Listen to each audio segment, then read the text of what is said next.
Councillor பதவி கூட பிஜேபியில் கிடைக்காது.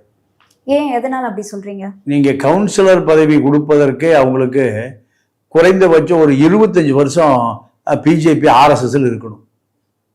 அப்பதான் கவுன்சிலர் பதவியே. நம்ம மாம்பழத்தை சேர்ந்த உமா, அவங்க வார்டு மெம்பரா இருக்காங்க. அதுக்கு எத்தனை வருஷம் ஆயிருக்கு? 25 வருஷம் ஆயிருக்கு.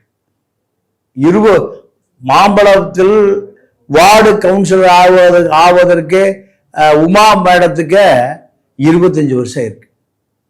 பாஜகவில் மாநில மத்திய மோடி இதெல்லாம் வருவதற்கு ஆயில முடிஞ்சு போயிடும். என்ன முடிஞ்சு போயிடும்? ஆயில முடிஞ்சு போயிடும். மோடி பிரதமர் ஆவதற்கு என்ன பண்ணார் தெரியுமா? மோடி பிரதமர் ஆவதற்கு டெல்லியில அவரு பகவத்கீதையை தெரு தெருவாக விற்க வேண்டும். என்ன பண்ணணும்? தெரு தெருவா விற்கணும்.